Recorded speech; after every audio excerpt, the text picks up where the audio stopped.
Hello.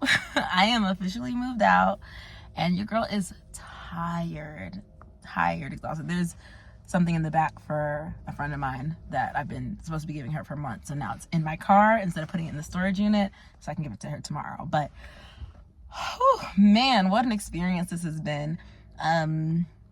I know yesterday when I came on, number one, the sound was probably terrible because it was so echoey, and then also I looked like what I've been through.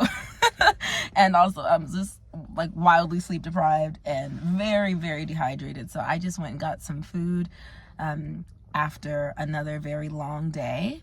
But yeah, I'm gonna go and get some rest and then start the day tomorrow. But I wanted to make sure that I prioritize talking to you guys. And let's see, do I have any thoughts for today? I think something that firstly, I want to remind you that giving yourself a moment of gratitude is really important when you're going through transitional stages. I think there's a lot of rhetoric around like leveling up and the old you, and it's kind of like a demonization of the spaces, like each of the levels.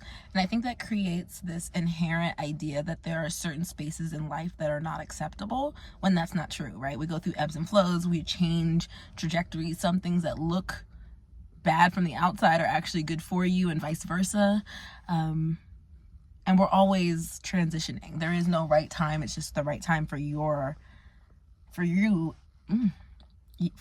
and your journey. Excuse me. I am still very sleep deprived. I am now fed and I've had a bunch of water, but the sleep still is on the list. So excuse me if I'm speaking slightly incoherently. All that is to say, every level and stage that you're in, granted, I know that there are some really rough times that people go through, right? You're probably like, oh, you're moving. What about if somebody's strung out on drugs, right? Like they're not having the best time. Yeah, sure, right? But we go through different stages, and if we're always demonizing where we are, we create this inherent shame around the different stages of our lives. And then when it's necessary to make changes and shed things that we have created identity around, we can sometimes give ourselves an excuse as to why we shouldn't follow the path that is kind of laying itself out for us, right? That's part of alignment. Sometimes it's going to require the shedding of things that you were blessed with, or the removal of things that no longer serve you, or things that were great for that time but can't go where you're going. And that doesn't have to be a bad thing, right? And I'm specifically talking about like trials and tribulations of life, but you can really apply this to any area of your life.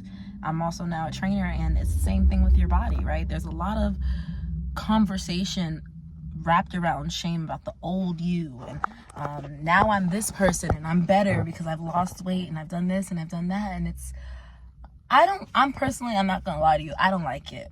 I'm not a fan. And the reason that I'm not a fan is because the person that you are shaming, the person that you are giving this negative connotation to, and like being like, this is the before, as in like the old terrible sucky me, I was such a loser, I'm like horrible, and now me, I'm great and I'm amazing, and that version sucked. And it's like, yeah, maybe that version didn't have the skills that you currently have now, but they did have great things, right?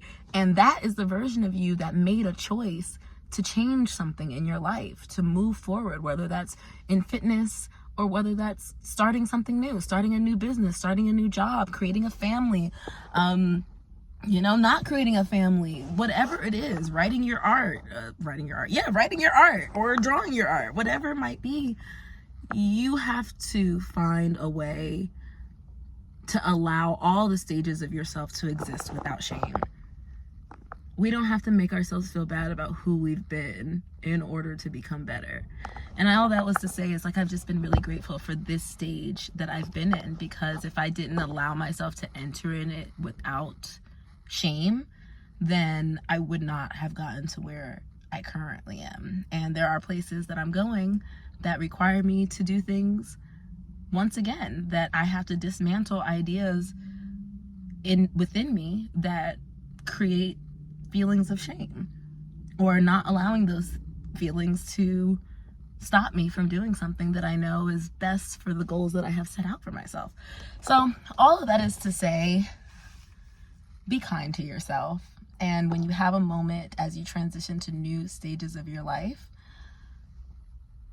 take a moment to be grateful and think about all the things that this experience gave you, all the lessons that it gave you, all the things that it taught you, all the people that you got to meet, all the things that you didn't experience, and the people that you shed and you moved forward with, the things you learned about yourself, the things you challenged yourself, the times you showed up, and just be proud of yourself for a moment.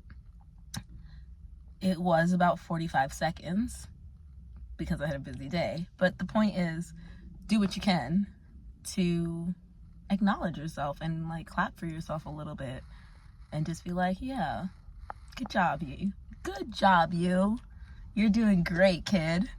All right, I'm gonna go because I need to get sleep tonight. And although it looks like this outside, it's actually, let's check the time. My watch is dead. I think it's 8 o'clock. Yeah, so I'm gonna go home and take a shower and go to bed because I have training in the morning. All right, love you guys, and I will see you tomorrow. Bye.